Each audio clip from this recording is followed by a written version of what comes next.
Video games can be wonderful things. They can transport us to distant lands, give us agency to feel connected to characters and events, and allow for a genuine sense of accomplishment when we overcome barriers they place in our way. But perhaps most poignantly of all, as games mature as a medium, they're beginning to tell stories and make statements that could only be conveyed through this form of artistic expression. In short, video games are often wonderful, and if you're watching this video, or you watch my channel in general, you probably agree. But unfortunately, the same cannot be said for the very industry which creates them, which remains for the most part toxic and damaging. Unlike the wonder that can occasionally fill every second of any given gaming adventure from hour 1 to hour 100, working on games is so often devoid of any such feeling. To put it simply, working in the games industry is often awful. So what do I mean by awful? Well, we're talking about an industry that normalizes mandatory overtime up to 100 hours a week without any extra pay, keeps people from their loved ones to hit arbitrary deadlines, keeps employees in a constant state of fear for their jobs and gives them little to no rights, invalidates their efforts with scapegoating and blame shifting, instigates unfair and unfounded pay gaps between departments, creating an unspoken hierarchy of power and influence, and weaponizes passion for the medium in order to leverage unfair amounts of time and effort out of those working on a given project. But weirder than all of this is the normalization of such actions. It took a painful exit from the industry for me personally to realize that this really isn't normal. It's not normal to go to work every day worrying about your job for no good reason. It's not normal to go to work every day wondering if you'll be working until the sun comes up the following day, or if you'll even get time to speak to your partner or loved ones over the next week. It's not normal to seek out validation from those who are supposed to have your interests at heart to such an extent that you're literally killing yourself to get something over the line, only to see little praise or financial reward. None of this is normal. But perhaps just as troubling is the industry and those within its constant focus on maintaining a certain reputation. We've seen time and time again that statements from interviews by game directors or CEOs are proven to be fallacies, often hiding harsh overworking, bullying, sexism, or worse, behind a veneer of bullshit. This is a problem that compounds the issue, and it is unfortunately one propagated by many. Believe me when I tell you that the awful things that you hear about happen a lot more than get reported. But through the efforts of many industry veterans, stakeholders, and higher-ups, this toxic status quo is maintained. It's awful, and it leaves many jobless, stressed, exhausted, burnt out, in therapy, or even in hospital. Now, I'm not saying every single studio engages in this kind of behavior, and I'm sure there are many out there who create a wonderful place to work for their staff. But what I am saying is that it is rife enough to be considered the norm. And that is not only disgusting, but also really sad, especially when we consider how amazing, uplifting, and therapeutic games as a medium can be. However, does it need to be this way?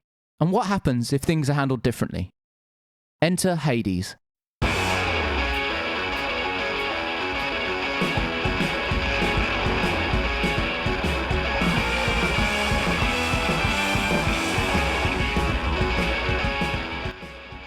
Hades is the latest game from San Francisco-based developer Supergiant Games. Arriving on the scene in 2011 with the excellent indie title Bastion, Supergiant has in many ways iterated on their own formula with each title, improving and developing along the way, and giving us great experiences since, with 2014's Transistor and 2017's Pyre.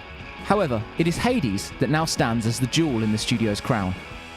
Originally released in early access in December of 2018, Hades would see its 1.0 release on PC and Switch in September of 2020 to worldwide critical and commercial acclaim.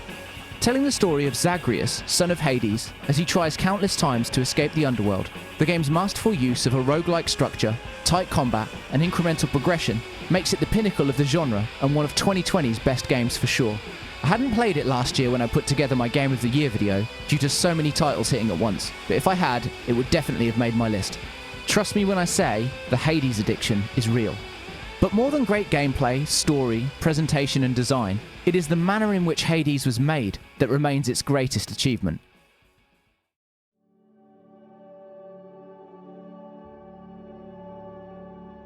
During its development, Supergiant decided on a strict no-crunch policy, a decision that no doubt contributed to the studio's decision to release the game in early access and have it remain there for almost 2 years.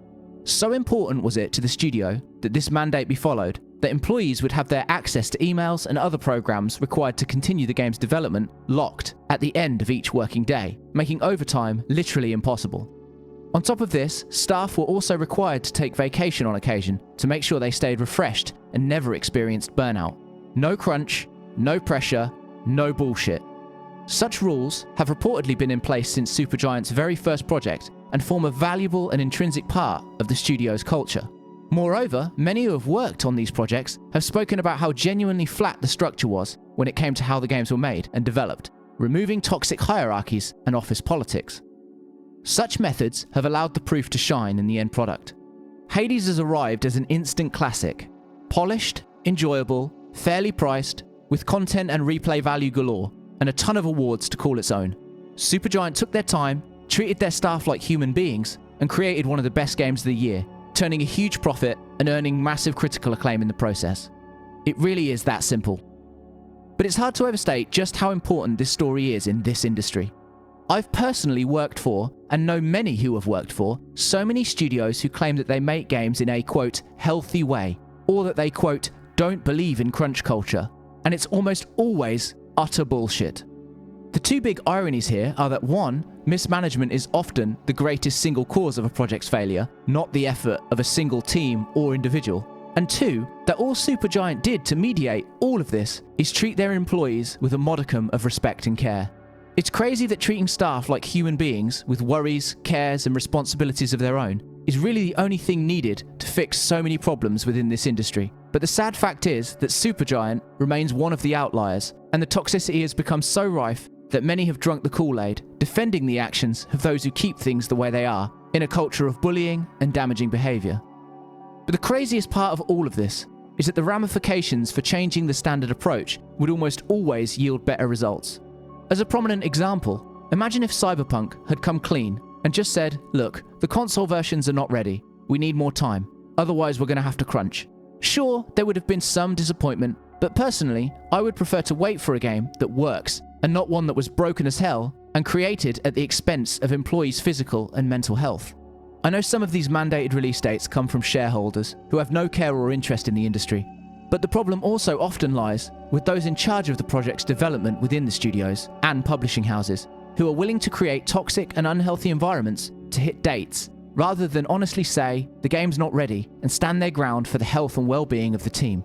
It's crazy, it's sad, and it's disgusting behaviour, often clearly fueled by pride and money instead of employee care and quality management. So, the next time you're looking for a game to buy, if you haven't already given it a shot, why not try out Hades? Not just because it's one of the best games of last year, but also because it's good to support a studio like this. While it's sad that such obvious actions are all that are needed to fix so much of what is wrong, it's good that there are some out there who are leading the way. Bravo, Supergiant. You deserve every bit of success you get, and I hope you keep making games this way for many years to come. Hey guys, I know proceedings were a little more serious than usual today, but this video meant a lot to me personally. If you only share one of my videos, I hope it's this one. And if you like what I'm doing over here at First Outpost, then why not subscribe and ring the notification bell? Also, feel free to like or dislike and leave a comment below. It all helps. Thanks again, and stay safe out there.